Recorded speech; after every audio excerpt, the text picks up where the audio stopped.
Welcome back to the new video. जो आज की वीडियो में हम बात करने जा रहे हैं वो है क्लास 10th मैथमेटिक्स का chapter number 2 that is polynomial. इस वीडियो में हम कंप्लीट जो एनसीईआरटी के क्वेश्चन है एक्सरसाइज के उनका डिटेल सॉल्यूशन करेंगे यहाँ पे, ठीक है। यहाँ पे जो हम स्टार्ट करेंगे वो है 2.1 एक्सरसाइज जिसमें 1 नंबर एमसीक्यू में क्वेश्चन बार बार आता है कि एक ग्राफ दिया होता है, आपसे पूछता है कि इसके कितने नंबर ऑफ जीरोज है। पहले तो हम उसका थोड़ा सा बेसिक पता होना चाहिए कि वो होता क्या है, ग्राफिकल रिप्रेजेंटेशन क्या होती है। अगर मैं किसी भी पॉलिनोमियल का ग्राफ ड्रॉ करूँ किससे, एक्स वाई प्लेन में, यहाँ पे क्या होगी पॉजिटिव एक्स, यहाँ पे नेगेटिव, यहाँ पे पॉजिटिव वाई, यहाँ पे नेगेटिव। अगर मैं किसी भी पॉलिनोमियल का ग्राफ प्लॉट करूं, अब यहाँ पे जीरो का मतलब ये होता है कि अगर किसी भी ग्राफ को मैं ड्रॉ करूं, मीन्स कि अगर एक पॉलिनोमियल है, ठीक है, उसका ग्राफ एफ ऑफ एक्स एक पॉलिनोमियल था जिसका ग्राफ ऐसा आ गया, ठीक है। अब इसके कितने नंबर ऑफ जीरोज होंगे वो कैसे पता चलेगा कि एक्स एक्सिस को वो कितनी बार टच कर रहा है, काट रहा है, तो वो क्या डिसाइड करेगा, उतने नंबर ऑफ जीरोस होंगे। अब यहाँ पे अगर एक पॉलिनोमियल है जिसका लीनियर लाइन एक ग्राफ है, यहाँ पे मैंने शो किया है, तो इसके अब नंबर ऑफ जीरोस कितने पॉसिबल है, 1। क्यों है सर 1? क्योंकि वो एक्स एक्सिस को एक ही बार टच कर रहा है। अगर कोई ग्राफ यहाँ पे अब ऐसे दूसरा कोई पॉलिनोमियल है, ठीक है, उसका ग्राफ इस टाइप से होगा, ठीक है। अब यहाँ पे मुझे बताओ आप नंबर ऑफ जीरोज कितने होंगे। नंबर ऑफ जीरोज क्या होता है ग्राफिकली कि वो एक्स एक्सिस को टच करना चाहिए, कितनी बार टच कर रहा है, वो क्या कर रहा है। अगर एक बार टच करे 1 0 है, 2 बार टच करे 2 0 है, तो वो ही डिसाइड कर रहा है। यहाँ पे अगर आप देखोगे ये एक्स एक्सिस को 1 बार 2 बार टच कर रहा है, ठीक है। यहाँ पे इस पॉलिनोमियल अगर जो ग्राफ दिया है इसके कितने नंबर ऑफ जीरोज होंगे, 2, ठीक है। अब है यही इसी पे बेस है आपकी जो पहली एक्सरसाइज है 2.1, उसको हम सॉल्व करेंगे, ठीक है। यहाँ पे अब जो आपकी स्क्रीन पे आ रहा होगा क्वेश्चन ग्राफ का, the graph of y equal to px are given below from some polynomials p of x, find the number of zeros of p of x in each of the cases।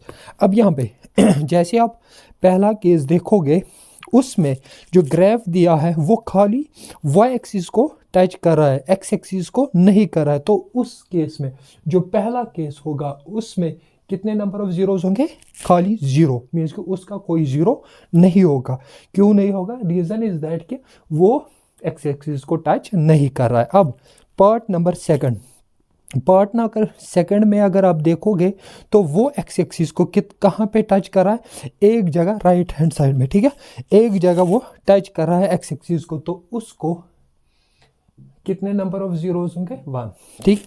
अब यहाँ पे जो part 3 है, part 3 में x axis को वो कितनी बार touch कर रहा है, वो वहां पे कितनी बार टच कर रहा है, वो 3 बार टच कर रहा है, ठीक है। यहाँ पे इसके बाद जो पार्ट नंबर 4 है वो बी एक्स एक्सिस को कितनी बार टच कर रहा है, वो ऐसे इस टाइप की कर्व आ रही है, ठीक है। वो कहाँ पे टच कर रहा है, एक्स एक्सिस को कितनी जगह कर रहा है टच, वो कर रहा है 2 बारी, ठीक है। इसके बाद फिफ्थ पार्ट में 1 2 3 4, ये जो फिफ्थ पार्ट है वो कितनी बार कर रहा है टच, वो 4 बार टच करा, मीन्स कि उसके कितने 4 जीरोज होंगे पॉसिबल, ठीक है। उसके बाद जो लास्ट वाला पार्ट है, जो 6th वाला पार्ट है, वो एक्स एक्सिस को 1 2 3 बार टच कर रहा है, तो उसके कितने नंबर ऑफ जीरोज पॉसिबल है यहाँ पे, वो एक्स एक्सिस को 3 बार टच कर रहा है। ये था हमारा क्वेश्चन नंबर 1, ठीक है। अब है ये था हमारा क्वेश्चन नंबर 1 कि इस पे ज़्यादातर एमसीक्यू में पूछता है क्वेश्चन कि इसके बताओ नंबर ऑफ ग्राफ एक दिया होगा, आपको बोलना है कि नंबर ऑफ जीरोज कितने होंगे। ये था एक्सरसाइज 2.1। अब आप देखो एक्सरसाइज 2.2 2.2 जो आपकी स्क्रीन पे आ रहा होगा, find the zeros of the following quadratic polynomial and verify the relationship between the zeros and it's coefficient. पहले हम करेंगे क्या, पहले हम जीरोज निकालेंगे, उसके बाद हम देखें, उसके बाद हमें एक रिलेशन वेरीफाई करना है जो होती है between zeros and it's coefficients के बीच में, ठीक है। पहले हम क्या करेंगे, जीरोज निकालने का एक तरीका देखेंगे कि हम कैसे निकालेंगे। पहला क्वेश्चन नंबर 1, पहला पार्ट क्या दिया है, वैल्यू x² - 2x - 8, ये हमारे पास एक क्वाड्रेटिक पॉलिनोमियल दिया है, ठीक है। अब इसके जीरोज निकालने का एक मेथड होता है, वो होता है मिडल टर्म स्प्लिटिंग मेथड, मतलब मिडल टर्म स्प्लिटिंग मेथड। कौन सा मेथड है, मिडल टर्म स्प्लिटिंग मेथड। अब इस मिडल टर्म स्प्लिटिंग मेथड क्या बोलता है कि आप मिडल टर्म, ये जो नाम से ही पता चला मिडल टर्म, मिडल टर्म क्या है, यहाँ पे बीच वाली टर्म क्या है, -2x विद साइन रखना, अगर पॉजिटिव है तो पॉजिटिव रखेंगे, अगर नेगेटिव है तो नेगेटिव रखेंगे, ठीक है। वो है वहाँ पे -2x। अब ये बोल रही है क्या कि मिडल टर्म स्प्लिटिंग मेथड क्या बोल रहा है कि इसको आप स्प्लिट करो, दो हिस्से करो। कितने हिस्से, दो हिस्से। अगर मैंने यहाँ पे इसके दो हिस्से किए, मैंने क्या किया, ए और बी में इसके दो हिस्से किए। जैसे ही मैंने इसके ए और बी के दो हिस्से, ए और बी में इसके दो हिस्से किए, किसको, मिडल टर्म को। अब ये जो हिस्से दो है, इनको प्लस या माइनस करके, प्लस या माइनस करने से क्या होनी चाहिए, वापस से मुड़े अपनी मिडल टर्म मिलनी चाहिए। मीन्स का मतलब क्या है कि इसको प्लस करो या आप सब्ट्रैक्ट करो, इन दोनों को वापस से क्या होना चाहिए, यही मिडल टर्म वापस बननी चाहिए, ठीक है। पहला पॉइंट जो आपको याद रखना है। फिर दूसरा पॉइंट इसी मिडल टर्म स्प्लिटिंग का ये होता है कि ये जो आपने हिस्से किए इसके दो, ठीक है, इनको प्रोडक्ट करके इनको मल्टीप्लाई करना से क्या होना चाहिए, वो किसके बराबर होना चाहिए, वो होना चाहिए बराबर ये जो फर्स्ट टर्म है, लास्ट टर्म और फर्स्ट टर्म का जो मल्टीप्लिकेशन आएगा। फर्स्ट टर्म क्या है, x², लास्ट टर्म क्या है, -8, तो मल्टीप्लाई क्या आएगा, -8x², ठीक है। यहां पे ठीक है, क्या है, क्या पहला दो पॉइंट इसके मिडल टर्म स्प्लिटिंग। पहला, आपको मिडल टर्म के दो हिस्से करने हैं सच दैट कि जैसे आपने दो हिस्से किए उनको प्लस या माइनस करने से वो वापस मिलनी चाहिए। दूसरा पॉइंट कि ये जो दो हिस्से किए आपने उनको प्रोडक्ट करना, उनका जो प्रोडक्ट वैल्यू होनी चाहिए वो किसके बराबर होनी चाहिए, जो यहाँ पे लास्ट और फर्स्ट टर्म को मल्टीप्लाई करके आएगा, ठीक है। ये दो पॉइंट आपको ध्यान रखने हैं, ठीक है। यहां पे अब हम इसको स्टार्ट करेंगे स्प्लिट करना।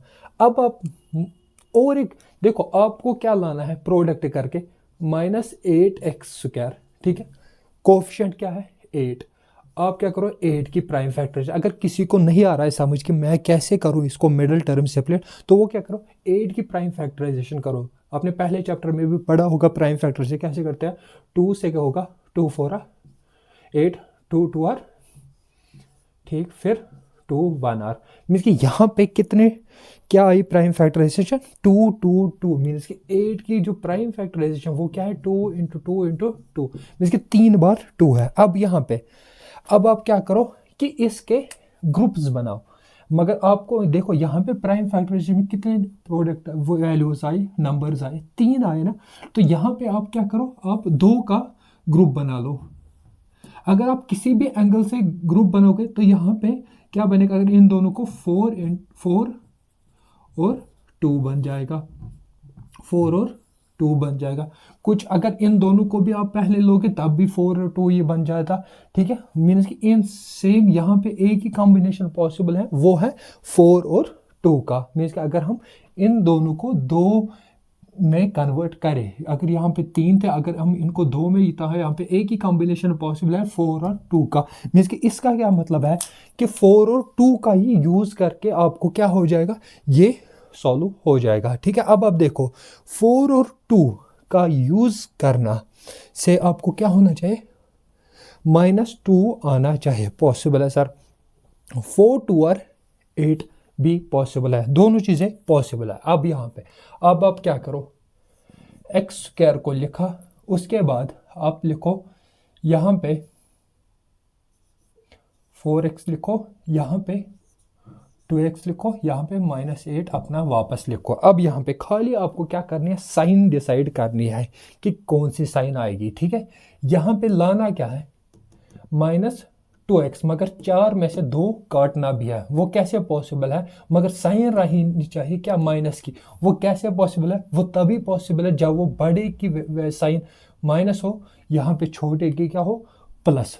प्लस माइनस हो गया माइनस, और वो हो गया 2x, मगर साइन रहेगी बड़े की, तो वो क्या है -4x -2। ठीक है, खत्म, ये हो गया। इस टाइप से हम करेंगे क्या, इसको सिंप्लीफाई, सिपलेट। यहाँ पे अब दूसरा, इसके बाद क्या स्टेप रहेगा, इसमें पहले 2 में कॉमन देखो, इन दोनों में कॉमन देखो, इन दोनों में क्या कॉमन है, x है, और कुछ है नहीं, यहाँ क्या बचा, x -4। उसके बाद इन दोनों में क्या कॉमन है, इसमें जो कॉमन है वो है +2, दोनों में है। यहाँ पे क्या बचा, x -4। ठीक है, बस ये हो गया हमारा। अब आप इसको कैसे, जैसे ये 2 टर्म्स आपको सेम मिलेगी ना, तब आप समझ लेना कि मेरा जो मिडिल टर्म स्प्लिटिंग हुआ है, मैंने मिडिल टर्म को जो स्प्लिट किया है वो ठीक तरीके से किया। अगर यहाँ पे कुछ गड़बड़ हो गया, यहाँ पे कुछ और आ रहा है आपकी दोनों टर्म्स, तो आप समझ लेते हैं कि कुछ ना कुछ क्वेश्चन में प्रॉब्लम है। यहाँ पे अब यहाँ पे क्या लेंगे, फिर से ये एक टर्म है, ये दूसरी टर्म है, ये एक है, ये एक, इनमें क्या कॉमन है, ये एक टर्म है, ये एक टर्म है। ठीक है, यहाँ पे क्या कॉमन है, x -4। जैसे मैंने x -4 कॉमन निकाला, तो वहाँ क्या बचा, इसमें x -4 निकाला बाहर, तो बचा क्या, x। इसमें भी x -4 बाहर ऑलरेडी है, तो बचा क्या, +2। ठीक है, यहाँ पे अब क्या बचा, फाइनल आंसर x -4 और x +2, यहाँ पे ब्रैकेट।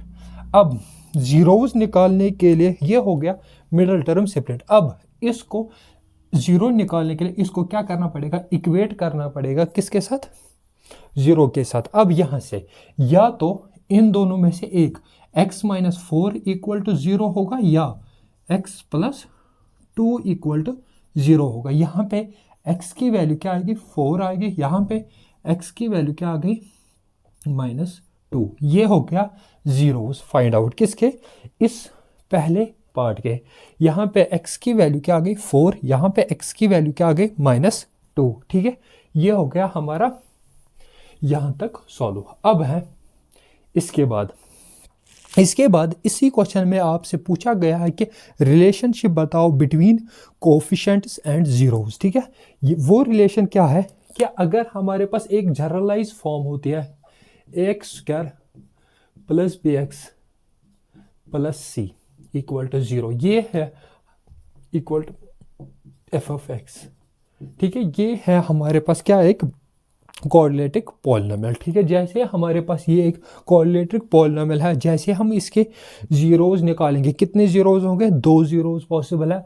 ठीक है, उनको जैसे हम निकालेंगे, वहां से 2 जीरोस मैंने माना, एक अल्फा है, दूसरा बीटा है, मैंने एज्यूम किया एक अल्फा है, दूसरा बीटा।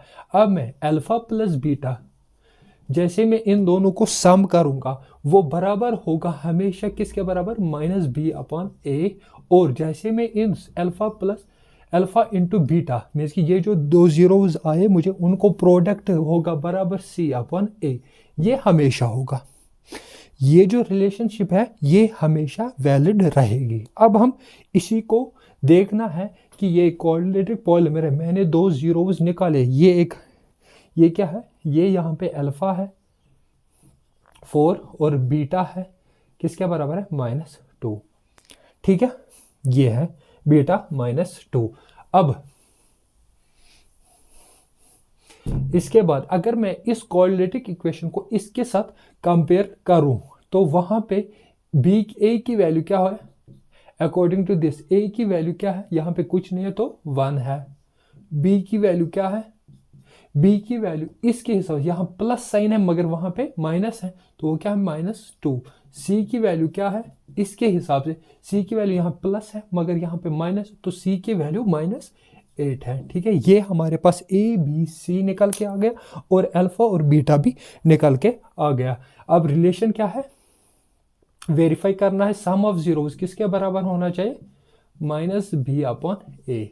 अल्फा प्लस बीटा क्या है 4 plus of -2 equal to minus, b की वैल्यू क्या है -2 डिवाइड बाई ए की वैल्यू क्या है 1।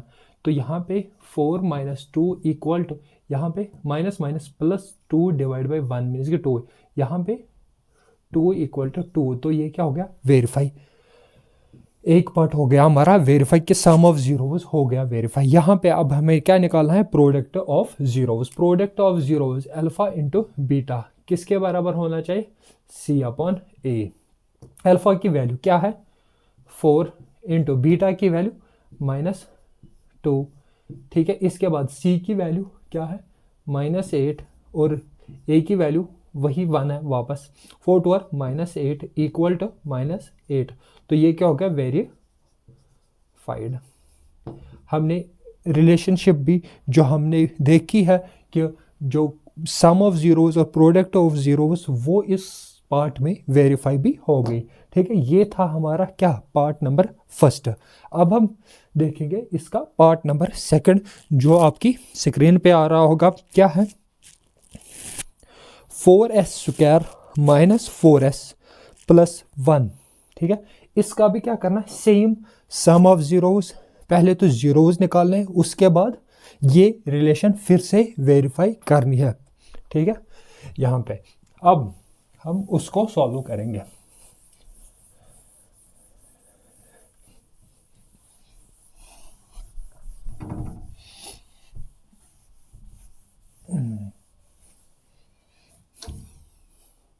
अब है पार्ट सेकंड। पार्ट सेकंड क्या है, 4s² - 4s² + 1। ठीक है, अब यहाँ पे हम थोड़ा जल्दी करेंगे। यहाँ पे अब क्या है कि प्रोडक्ट कितना आना चाहिए, आपको पता है 4s² आना चाहिए मगर पॉजिटिव साइन के साथ। ठीक है, पॉजिटिव 4 4 को मैं ले सकता हूँ बाहर, 4 की प्राइम फैक्टराइजेशन 2 2 4 2 1 r। ठीक, यहाँ पे खाली दो नंबर आए, एक आया 2, दूसरा भी क्या है 2, मीन्स कि खाली कॉम्बिनेशन बनाने की ज़रूरत नहीं है, खाली आप 2 और 2 का ही यूज़ कर सकते हो इस केस को बनाने के लिए। यहाँ पे अब देखो आप इसको 4s², यहाँ पे क्या लिखोगे 2s + 1।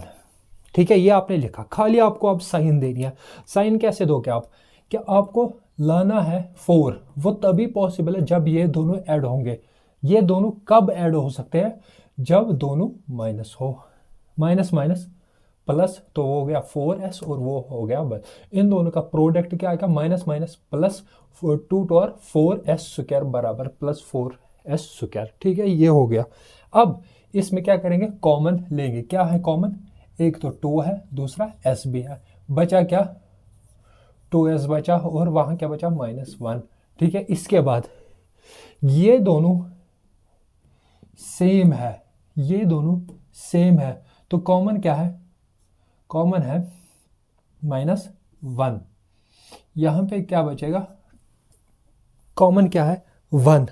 अब मगर साइन कौन सी लेनी है, +1 लोगे कि -1 लोगे, कि आपको इन दोनों का प्रोडक्ट करके वही बनना चाहिए। देखो माइनस लिया इसीलिए क्योंकि -1 × 2s तो हो गया वापस से -2s, तो वहाँ पे क्या आ गया माइनस माइनस और वहाँ पे माइनस माइनस प्लस और ×1 × 1 1 वापस। ठीक है, ये हो गया। मैंने क्या बोला, आपको कोशिश करनी है ये दोनों क्या है सेम।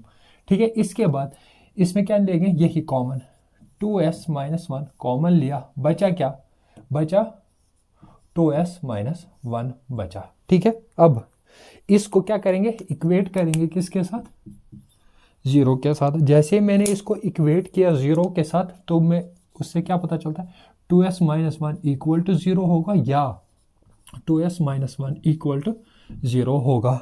ठीक है, दोनों सेम सेम है, तो यहाँ पे s की वैल्यू क्या आएगी 1/2, यहाँ पे भी s की वैल्यू क्या आएगी 1/2।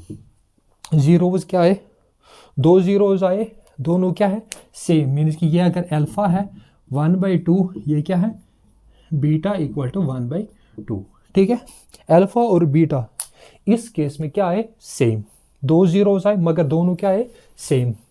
ठीक है, अब रिलेशन क्या है कि हमें यहाँ पहले इसको क्या करना पड़ेगा, कंपेयर करना पड़ेगा किसके साथ, जनरलाइज फॉर्म के साथ, ax² plus bx plus c equal to f(x). ये एक मैंने जनरल क्वाड्रेटिक पॉलिनोमियल लिया। अब यहाँ पे इसके अकॉर्डिंग a की वैल्यू क्या है, a की वैल्यू कोफिशिएंट क्या है यहाँ पे 4 है, b की वैल्यू क्या है -4 है और c की वैल्यू क्या है 1, क्योंकि यहाँ पे पॉजिटिव है, c की वैल्यू क्या है 1। ठीक है, यहाँ पे अब रिलेशन क्या है कि अल्फा प्लस बीटा किसके बराबर होता है -b/a। अल्फा की वैल्यू क्या है 1/2, बीटा की वैल्यू 1/2 और -4। ठीक है, माइनस साइन, b की वैल्यू -4। ठीक है, यहाँ पे ठीक, क्योंकि b की वैल्यू -4 है वो लिखा और माइनस फार्मूला का अपना है रिलेशन का। ठीक है, उसके बाद a की वैल्यू क्या है 4। ठीक है, यहाँ पे इसको सॉल्व करने से डिनोमिनेटर 2 कॉमन 1 + 1 इक्वल टू यहाँ पे 4/4, यहाँ पे 1 + 1 2 डिवाइड बाई 2 क्या आएगा 1 इक्वल टू 1। ठीक है, ये हो गया हमारा पहला रिलेशन प्रूव। अब है दूसरा रिलेशन क्या है, अल्फा इंटू बीटा किसके बराबर होना चाहिए c/a। c अल्फा की वैल्यू 1/2, बीटा की वैल्यू 1/2, c की वैल्यू 1, a की वैल्यू 4। यहाँ पे इन दोनों का product 1/4 equal to 1/4, therefore hence verified. ये हो गया हमारा पार्ट नंबर 2।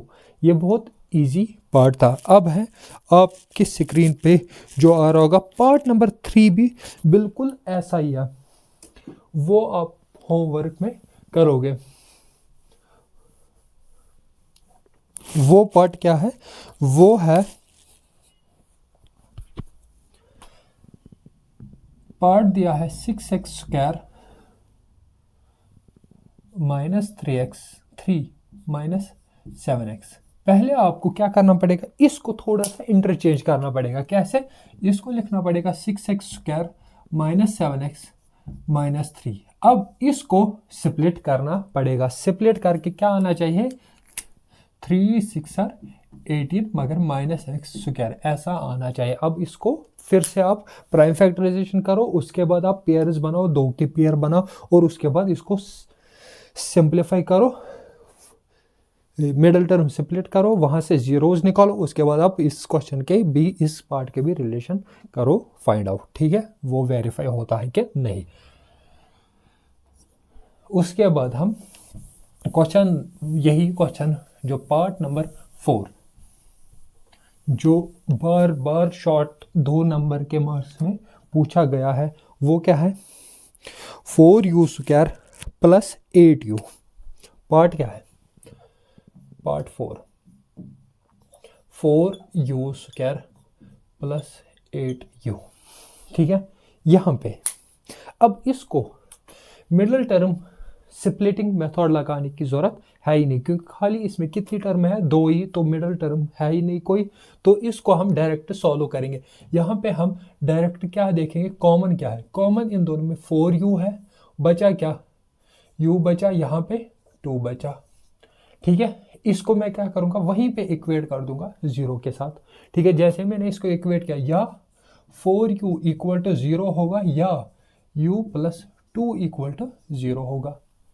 ठीक है, इसके बाद u की वैल्यू 0/4 होगी या u की वैल्यू -2 होगी, मीन्स कि u की वैल्यू या तो 0 होगी या तो -2 होगी। ठीक है, यहाँ पे क्या निकल के आ गया, अल्फा की वैल्यू 0 होगी, बीटा की वैल्यू -2 होगी। ठीक है, अब इसको मैं क्या करूँगा, कंपेयर करूँगा किसके साथ, x² plus bx plus c equal to f(x). ठीक है, फिर से क्वाड्रेटिक एक पॉलिनोमियल दिया है यहाँ पे। अब a की वैल्यू आप बताओ क्या होगी, a की वैल्यू क्या होगी, इसके हिसाब से क्या होगी 4। b की वैल्यू, इसको कंपेयर करेंगे, bu वेरिएबल है साथ में तो क्या हुआ 8, और c की वैल्यू क्या होगी, अगर कुछ नहीं है, अगर यहाँ पे c दिया ही नहीं है तो वो क्या हो लेगा अब 0। ठीक है, यहाँ पे अब रिलेशन क्या है, अल्फा प्लस बीटा किसके बराबर है, -b/a। अल्फा की वैल्यू 0 प्लस बीटा की वैल्यू -2 इक्वल टू b की वैल्यू माइनस रिलेशन का और 8, a की वैल्यू 4, यहाँ पे निकल के आ गया -2 इक्वल टू यहाँ पे 1 2, तो क्या गया -2। ये हो गया पहला वेरीफाई। उसके बाद क्या है, product alpha into beta equal to c/a। Alpha की value 0 into -2 equal to c की वैल्यू 0, a की वैल्यू 4, यहाँ पे 0 इंटू तो 0 हो गया, यहाँ पे डिवाइड 0, तो हैंस वेरीफाइड। यहाँ पे क्या हो गई, फिर से रिलेशन वेरीफाइड। ठीक है, रिलेशन ऑलवेज वेरीफाइड हो गया अगर आपके जीरो क्या होंगे ठीक निकाले हैं। ठीक है, ये था पार्ट नंबर 4। इसके बाद है पार्ट नंबर 5।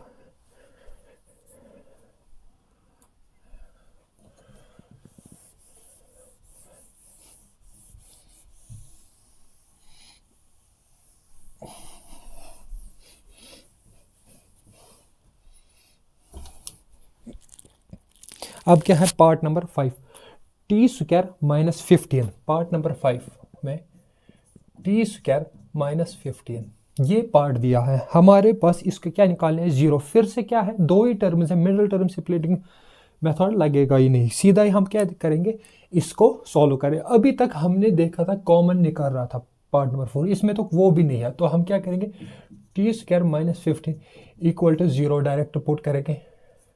t की value t² equal to 15, t की वैल्यू क्या आ गई ±√15। ठीक है, ये हो गया। t अल्फा की वैल्यू यहाँ पे क्या आ गई, एक √15 पॉजिटिव, और बीटा की वैल्यू -√15।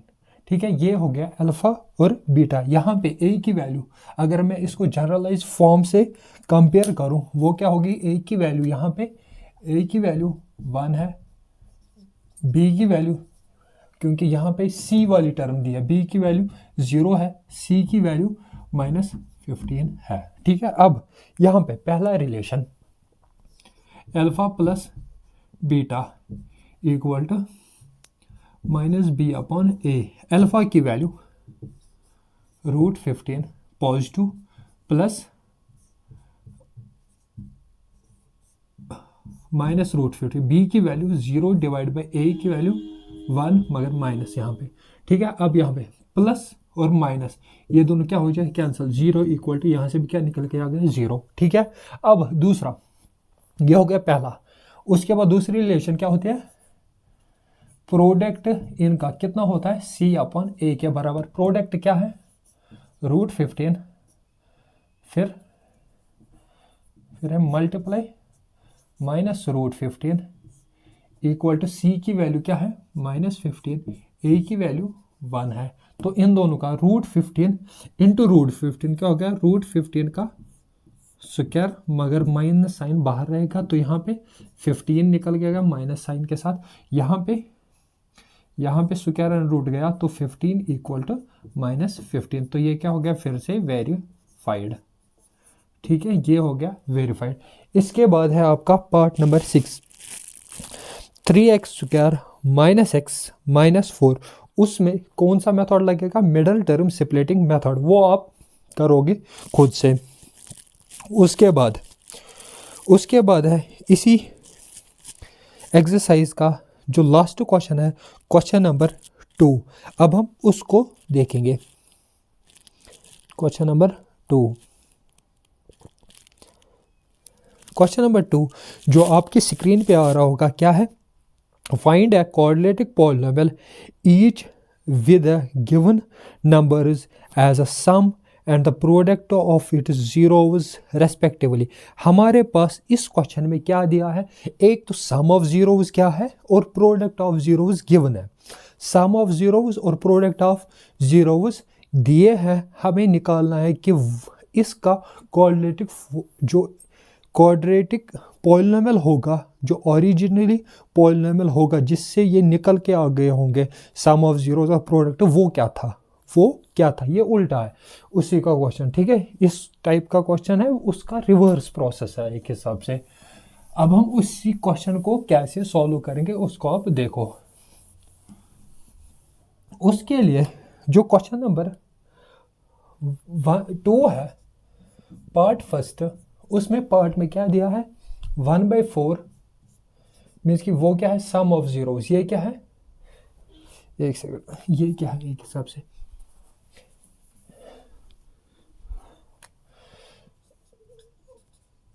सम ऑफ जीरोज कितना है, वो है 1/4। दूसरा है इसी का प्रोडक्ट ऑफ जीरो, जो इसने क्वेश्चन में ऊपर लिखा है कि एक सम ऑफ जीरोज है, दूसरा प्रोडक्ट ऑफ जीरोज है, वो किसके बराबर है, -1 के बराबर। ठीक है, यहाँ पे अब इसको सॉल्व करने के लिए 2-3 तरीके हैं लगभग। ठीक है, यहाँ पे एक सबसे जो ईजीएस्ट तरीका है वो आप सीधा लिखोगे, किसी भी कोऑर्डिनेटर को फॉर्म करने के लिए वो बराबर होगा x² minus sum of zeros into x plus product of its zeros. ठीक है, ये है फॉर्मूला। ठीक है, डायरेक्ट इसका यूज करोगे यहाँ पे। अब इसको ट्राई करो आप सॉल्व करने के। ठीक है, अब इसको सॉल्व करने के लिए x² को x² minus sum of zeros के बदले 1/4 into x plus product of it zeros -1। इसको थोड़ा सिंप्लीफाई करेंगे, x² माइनस 1/4 x -1। ठीक है, यहाँ पे थोड़ा इसको क्रॉस मल्टीप्लाई करेंगे, 4 यहाँ पे क्या आएगा, 4x² minus x divide by 4 -1। यहाँ पे फिर से क्या करेंगे, हम क्रॉस मल्टीप्लाई करने की कोशिश करेंगे। यहाँ पे 4x² minus x -4 divide by 4। ठीक है, ये क्या है, एक वो क्वाड्रेटिक पॉलिनोमियल जिसके क्या है, ये जीरोस। ठीक है, अब ऐसे ही पार्ट नंबर सेकंड में क्या दिया है, सम ऑफ जीरोस किसके बराबर है, √2 और product of it zero. Sum of zeros क्या है, √2 and product of it zeros is 1/3। ठीक है, अब यहाँ पे उस कोऑर्डिनेटर को फॉर्म करने के लिए फॉर्मूला क्या है, x² माइनस सम की जगह √2 into x plus product of it zeros. ये हो गया वो क्वाड्रेटिक फॉर्म। ठीक है, ऐसे ये जो सारे पार्ट्स हैं, 3, 3rd part, 4th part and 5th part and 6th part, ये आप इसी फॉर्मूला से डायरेक्ट लिख सकते हो, इसमें कोई प्रॉब्लम नहीं होगी। ये सबसे ईजीएस्ट क्वेश्चन है इस पॉलिनोमियल का। ठीक है, उम्मीद है कि आपको ये कंप्लीट वीडियो अच्छे से समझ आया होगा। ठीक है, thank you for watching this video, thank you.